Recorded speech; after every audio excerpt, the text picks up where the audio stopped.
Hi everybody, it's your girl Mana Mo, and today I'm coming to you live from a beautiful lake, and I'll get into the setting a little bit later in the show to explain why I picked the lake. First I want to give you the Mana Mo weekly update. I can tell you that I did exercise and I'm proud of myself. Hip hop abs. I did it, and I'm excited that I did it, because remember, I wasn't doing nothing. I was bulling. The next thing I want to hurry up and tell you guys, don't forget June 27th at the Key Club downtown, DeBuff and Damian is their event, Stagnation 2014. Don't forget, you got to come to that. Then I want to tell you guys the word for the week with wordplay really messed me up this week, and I told this young lady, her name is Tamika, that I was going to say what she said. She was trying to tell me that she was satisfied with the way her project ended, but she said satisfied 3 times. 3 times. And I didn't know what to say. And you know me, I'm always ready with wordplay. So I said, you know I got to put you on blast on the Mana Mo show. So Tamika, mwah, but I had to do it to you. Sorry. For the Mana Mo Wants to Know segment, somebody please explain to me what is going on with the brothers out here drawn in them fake hairlines, and that with the lining up of the Rick Ross beards. They're putting makeup there. I don't understand it.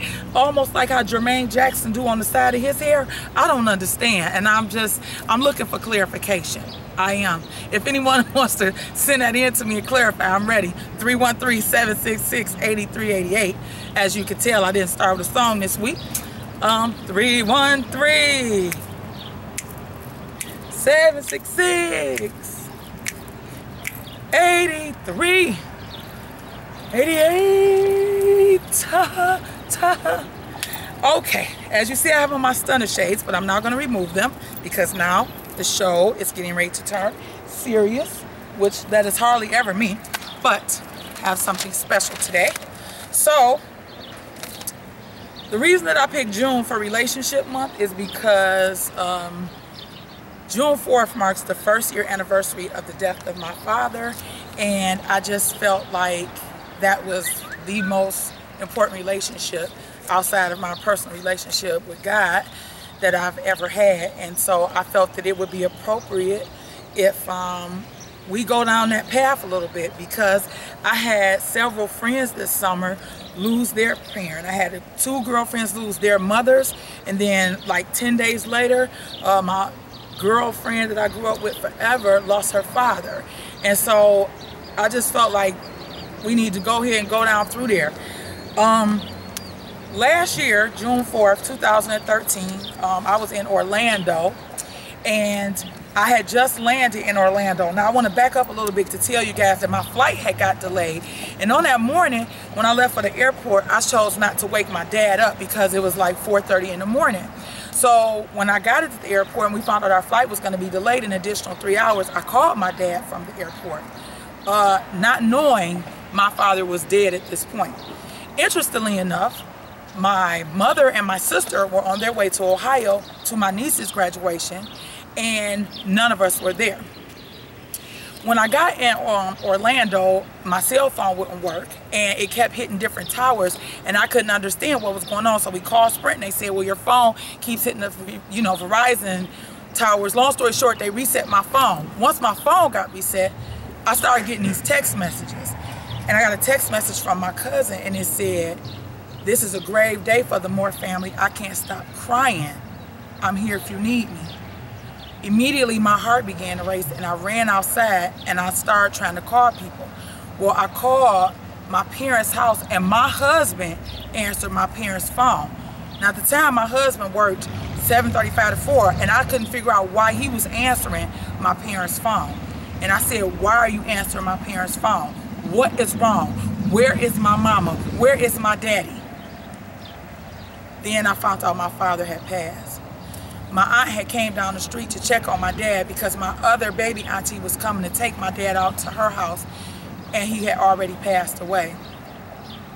So I had been upset with my father, and maybe I shouldn't say upset. Maybe it sounds wrong that I say I'm upset with my father, but I was so lost, and I just felt like my father had left without saying anything to us. And so I wrote him a letter, and I wanted to share the letter with you guys because it's been difficult, you know, and I wouldn't pretend that it hasn't been.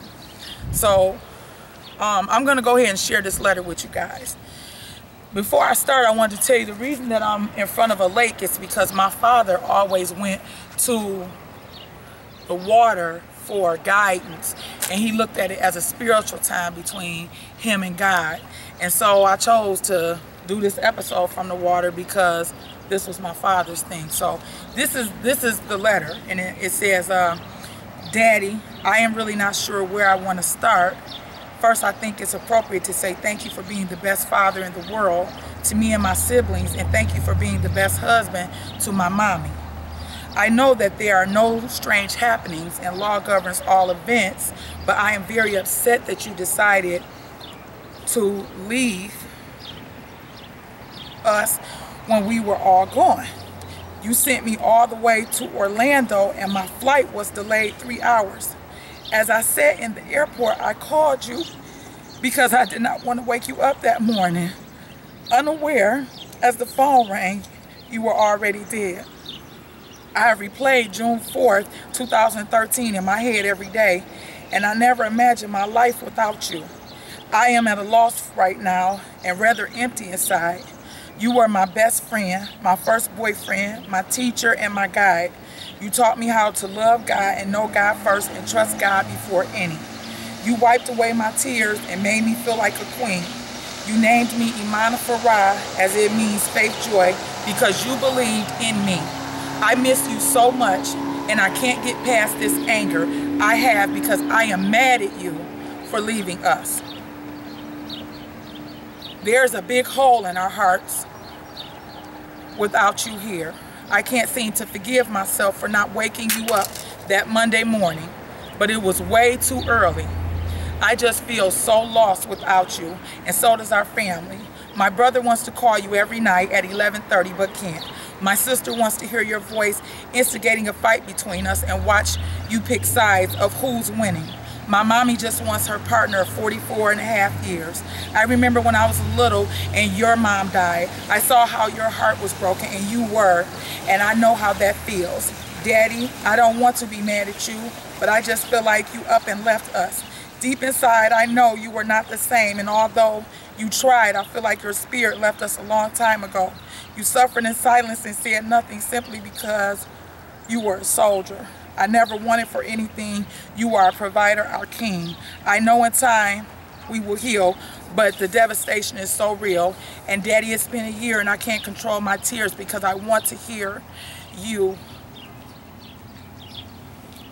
My mornings are very hard, Daddy, as I make my drive into work and play music that we love together, and I sing loudly just as we did, and the tears fall.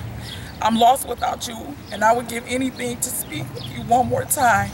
I have to get past my anger and know that Allah's all. He makes no mistakes, and his will be done, and he needed you more than us. I love you forever, Daddy, across space and time. Love, Manabu. So I just wanted to share that with you all because it is devastating, and this has been like the hardest year for me because my father was just like the best man ever, and they just don't make him like him anymore. And I just kind of feel like I had to write this letter to my father because I was so upset with him. You know, just knowing, I just felt like he sent me all the way to Orlando so he could just go ahead and pass away. I know I couldn't change nothing, but knowing me, knowing even my background, I still would have tried. I wanted my dad to stay. So it's just everybody goes through this at some point in their life. And the thing with death is that it's final. It's the last act.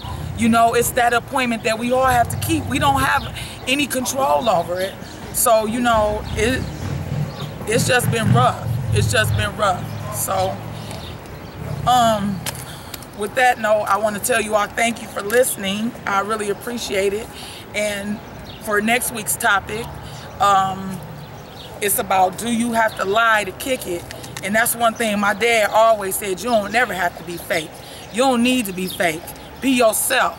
People respect you when you're yourself. Only leaders are themselves. You don't have to follow up behind anybody. Just be yourself. You can send in your responses to 313-766-8388, and you can keep it real with us. And I want to share this little cute thing with y'all about my dad that I could have used for wordplay. Daddy, I know now that you up there, you know, now you can find out who killed Boogie Smalls. Because my dad said that to me. Mana, they never found out who killed Boogie Smalls, do they? Did they? I said, Daddy, Biggie Smalls. I love y'all. It's your girl, Mana Mo. I'm out.